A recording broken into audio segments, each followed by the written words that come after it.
मित्रांनो, आपल्या चॅनलवरती तुम्ही बघितलं असाल की आपण इक्विटी ट्रेडिंगमध्ये एक्सपेरिमेंट करत होतो की इक्विटी ट्रेडिंगमध्ये नक्की पैसे कमवता येतात का आणि इक्विटी ट्रेडिंग नक्की काय असते, म्हणजे त्याच्यात ऑर्डर एक्झिक्युशन कसं असतं, कोणत्या स्टॉकमध्ये ट्रेड घ्यायला पाहिजे, या सगळ्या गोष्टी येतात. कॅपिटल किती लागतं, ह्या आपण 21 डेज आपलं चॅलेंज कंप्लीट केलं आहे आणि त्यामध्ये आपण बघितलं आहे की कशाप्रकारे ट्रेडिंग होते.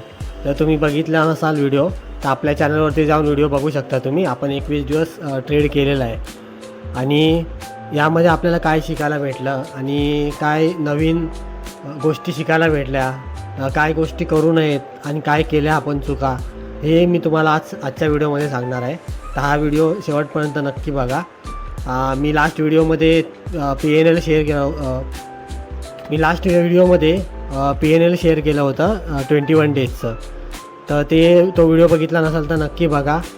PNL शेअर करण्याचं रिझन की आपण फक्त प्रॉफिट अँड लॉस नाही बघायचं, आपण डिसिप्लिन किती राहतो ते महत्त्वाचं आहे ट्रेडिंगमध्ये. पैसे काय आज नाही उद्या कधी ना कधी मार्केट आपल्याला देणारच.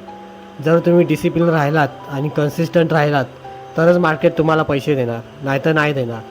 त्यामुळे आपले रूल्स फॉलो करणं गरजेचं असतं.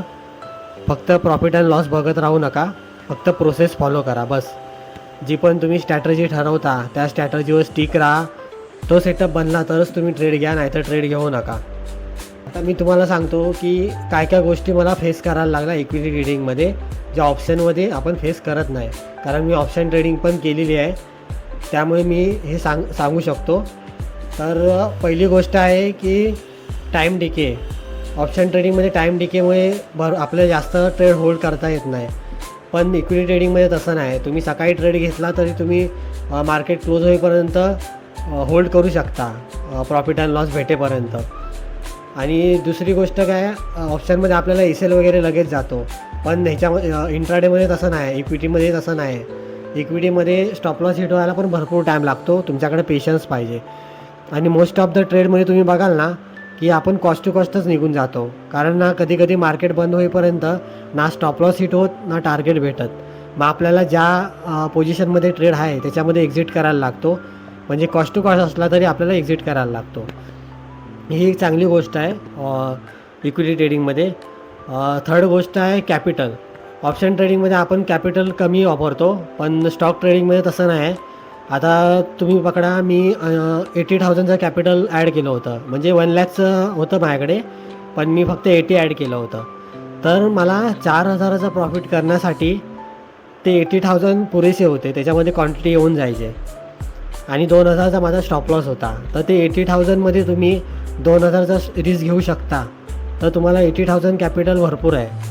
जर तुम्ही सुरुवात करत असाल तर एवढं कॅपिटल नका आणू, 50,000चं कॅपिटल आणा आणि त्यामध्ये 1,000चा स्टॉप लॉस ठेवा आणि 2,000चं टार्गेट. हे तुम्हाला प्रॅक्टिससाठी मी सांगतो आहे. हे तुम्हाला करणं भरपूर गरजेचं आहे, कारण डायरेक्ट मोठं कॅपिटल आणून ट्रेडिंग करू नका. जर तुम्ही फर्स्ट टाईम करणार ना तेव्हाच तुम्हाला कळणार की नक्की काय होतं आहे ट्रेडिंगमध्ये. त्याच्यामुळे उगाच मोठं कॅपिटल आणू नका आधीच.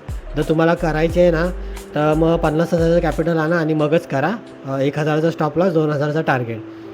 आणि मी गेल्या व्हिडिओमध्ये सांगितलं की स्टॉक सिलेक्शन कसं करायचं. माझ्या मते तुम्ही स्टॉक सिलेक्ट करत बसू नका. जे ओलाटाईल स्टॉक आहे ज्याच्यामध्ये 1-2% मुवमेंट येते डेली, SBI झाला, असे भरपूर स्टॉक आहेत. तर तुम्ही बघू शकता त्यांचे चार्ट. आता मी कोणाला रेकमेंडेशन नाही करत आहे, तुमच्या ॲनालिसिस करा आणि 7-8 स्टॉक असे सिलेक्ट करून वॉचलिस्टमध्ये ॲड करा आणि रोज ना त्यामध्येच ट्रेड करा. तुमच्या स्ट्रॅटर्जीने ट्रेड भेटला तरच ट्रेड घ्या, नाहीतर ट्रेड घेऊ नका. आता मी चुकी केली त्या चॅलेंजमध्ये. 1-2 दिवस आहे ना मी फोमोमध्ये एंट्री घेतली, म्हणजे माझ्या सेटअपनुसार ट्रेड भेटत नव्हता, तरी पण मिस होईल ट्रेड म्हणून मी एंट्री घेतली फोमोमध्ये. असं 1-2 वेळा चूक झाली माझी. आणि एकदा चूक झाली की मी ACL ट्रेड केला नाही. पण इक्विटी ट्रेडिंगमध्ये ना ACL ट्रेड करणं भरपूर गरजेचं आहे, कारण ना इक्विटी ट्रेडिंगमध्ये अशी डेमध्ये कधीच मुवमेंट येते की 3-4%ची, पण डेली मुवमेंट नाही येऊ शकत इतकी 2-3%ची. त्यामुळे जसं जसं तुमचा टार्गेट जवळजवळ येत जाईल ना तसा ACL ट्रेड करत जा, ते तुम्हाला बरं होईल. असंही मी या चॅलेंजमध्ये स्टडी केलं आहे. अजून काय स्टडी केलं मी तुम्हाला सांगतो. ओलाटाईल स्टॉक असतील ना त्याच्यामध्येच एंट्री घ्या लिक्विडिटीमध्ये. कारण तुम्ही बघितलं असाल आपल्या 2-3 ट्रेडमध्ये ना जर 400 क्वांटिटी बाय केल्या आहेत तर 400 क्वांटिटी बाय झाल्याच नाहीत, 100 क्वांटिटी बाय झाल्या, मग रिटेस्टला आल्यावर बाकीच्या क्वांटिटी बाय झाल्या, अशा गोष्टी होतात स्टॉक ट्रेडिंगमध्ये. पण ऑप्शन ट्रेडिंगमध्ये तसं होत नाही. तर ही गोष्ट तुम्हाला लक्षात ठेवणं गरजेचं आहे इक्विटी ट्रेडिंगमध्ये, की ऑर्डर पंच करताना बघा तुम्ही की पूर्ण क्वांटिटी बाय सेल झाल्यात की नाही, स्टॉप लॉस सगळ्या क्वांटिटीवर लागला आहे की नाही, हे बघणं गरजेचं आहे. ट्रेडिंगमध्ये ना भरपूर टाईम भेटतो तुम्हाला एंट्री एक्झिट करायला. ऑप्शन ट्रेडिंगमध्ये इतका टाईम भेटत नाही. तर इक्विटी ट्रेडिंग आहे ना, तुम्ही नक्की ट्राय करा. मला वाटतं ना ऑप्शन ट्रेडिंगपेक्षा इक्विटी ट्रेडिंग ना सेफ आहे थोडी, कारण ना स्टॉप लॉस वगैरे हिट होत नाही पटकन. त्यामुळे cost to cost most of दिवस आहे ना तुमचे कॉस्ट टू कॉस्ट निघून जातात. त्याच्यामुळे ना मेंटली प्रेशर नाही आहे. आणि ऑप्शन ट्रेडिंगमध्ये कसं आपले कंटिन्यू कधी कधी स्टॉप लॉस हिट होतात, मग ना मेंटली प्रेशर येतो आपल्यावरती. तर इक्विटी ट्रेडिंगमध्ये तसं होत नाही. जर तुम्हाला मेंटली प्रेशर घ्यायचं नसेल तर इक्विटी ट्रेडिंग नक्की ट्राय करा. एक स्ट्रॅटर्जी फिक्स करा, रिस्क रिवॉर्ड फिक्स करा आणि ट्रेड करा. मी तुम्हाला 21 डेज हॅबिट चॅलेंजचा चार्ट दाखवला होता, तर तो चार्ट तुम्ही नक्की वापरा कन्सिस्टन्सी ठेवण्यासाठी, नक्की हेल्प होईल तुम्हाला. अजून एक सांगतो चार्जेसबद्दल. आपण जर ऑप्शनमध्ये ट्रेडिंग करतो ना तर चार्जेस कमी लागतो, कारण ना थोडा कमी लागतो, कारण कॅपिटल त्यामध्ये आपण कमी वापरतो. आणि जो टॅक्स लागतो ना तो आपलं कॅपिटल किती यूज करतो त्या ट्रेडमध्ये त्याच्यावरती डिपेंड असतं. आणि ऑब्वियसली आपण इक्विटी ट्रेडिंगमध्ये जर ट्रेड घेतो आहे 1000च्या स्टॉप लॉससाठी, तर त्याच्या हिशोबाने आपल्याला कॅपिटल पण तेवढाच वापरायला लागणार. मग कॅपिटलवरती तो टॅक्स लागतो. त्याच्यामुळे जर तुम्ही इक्विटीमध्ये ऑप्शनमध्ये एक ट्रेड करताय त्या हिशोबाने 20 रुपये तुम्ही पकडा जास्त जातात. 20 रुपये इक्विटी ट्रेडिंगमध्ये जास्त लागतात चार्जेसमध्ये, हे तुम्ही पकडून झाला. पण थोडं चार्जेसच्या बाबतीत ठीक आहे, पण एल वगैरे हिट होण्याच्या बाबतीत, सायकॉलॉजी स्टेबल राहण्याच्या बाबतीत इक्विटी ट्रेडिंग बेस्ट आहे. आता इक्विटी ट्रेडिंगचं चॅलेंज तर आपण कंप्लीट केलं आहे. आता पुढे काय, तर पुढे आपण मंडेपासून म्हणजे 3 तारखेपासून स्कॅल्पिंग करणार आहोत निफ्टीमध्ये. आता मी कोणाही सांगत नाही की तुम्ही माझं बघून ट्रेड करा. मी फक्त एज्युकेशनल पर्पजसाठी व्हिडिओ बनवतो आहे आणि माझी कन्सिस्टन्सी मेंटेन राहावी यासाठी, आणि डिसिप्लिन पण यामध्ये मेंटेन होतो जर मी व्हिडिओ बनवतो आहे. कारण तुमची नजर आमच्यावरती असते की आम्ही व्हिडिओ टाकतो, त्याच्यावरती तुमची नजर असते. जर रूल तोडला तर तुम्ही नक्की कमेंटमध्ये सांगता की असं असं चुकी केली आहे, त्यामधून पण शिकायला भेटतं. त्यामुळे हे व्हिडिओ बनवतो आहे. कोणतंही शो ऑफ करण्याचं मला काय हौस नाही आहे. माझं प्रॉफिट अँड लॉस दाखवून मला काय फायदा होणार नाही आहे किंवा तुम्हाला काय फायदा होणार नाही आहे. ट्रेडिंग तुम्हाला करायची आहे तर तुम्हालाच मेहनत घ्यायची आहे. त्याच्यामुळे ही गोष्ट लक्षात ठेवा. आणि सोमवारपासून आपण स्कॅल्पिंग करणार आहोत. स्कॅल्पिंग मी आधी केली स्कॅल्पिंग केले म्हणजे होल्डिंग करायचो. 5 पॉईंटचा एल असायचो आणि 40 पॉईंटचा टार्गेट, 1:4 1:8चा रिस्क रिवॉर्ड घ्यायचो. आणि यावेळी मी स्कॅल्पिंग ट्राय करणार आहोत, कारण ऑप्शन बाईंगला थोडं होल्डिंगला रिस्की असतं.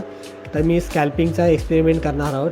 21 डेज आपण करणार आहोत स्कॅल्पिंग निफ्टीमध्ये. त्याचे रूल्स मी नंतर दुसऱ्या व्हिडिओमध्ये सांगतो की आपण रूल्स काय ठेवणार आहोत. तर व्हिडिओ आपले बघत राहा. चॅनल सबस्क्राईब केलं नसेल तर सबस्क्राईब करा. आणि ह्या चॅनलवरती भरपूर काही तुम्हाला शिकायला भेटेल. आणि आय होप तुम्ही इक्विटी ट्रेडिंगमधून खूप काही शिकला असाल. आणि व्हिडिओ बघितला नसाल तर नक्की जाऊन बघा इक्विटी ट्रेडिंगचे. चला बाय बाय मित्रांनो. या चॅलेंजचा तुम्ही PNL बघितला असाल की आपल्याला पण ना मला प्रॉफिट झालं नसेल तरी मला या गोष्टीची खुशी आहे की मी पूर्ण डिसिप्लिनने ट्रेडिंग केली. आता तुम्ही माझी व्हिडिओ बघितला असाल, आपल्या रूलप्रमाणे आपण एकच ट्रेड घेतला आहे दिवसाला. याचा अर्थ आपण ओव्हर ट्रेडिंग केलेली नाही. दुसरं म्हणजे आपण 2000च्या वरती SL दिलेला नाही कोणत्याच एक पर्टिक्युलर ट्रेडमध्ये. त्याच्यामुळे रिस्क रिवॉर्ड रेशो आपण बरोबर फॉलो केला आहे. रिस्क मॅनेजमेंट आपण प्रॉपर केली आहे. कोणताही डिसिप्लिन तोडला नाही. थर्ड गोष्ट आहे कन्सिस्टन्सी म्हणजे 21 दिवस आपण एकाच स्ट्रॅटर्जीवर ट्रेड केला आहे, स्ट्रॅटर्जी चेंज केलेली नाही. त्याच्यामुळे कन्सिस्टन्सी पण आपण ठेवलेली आहे.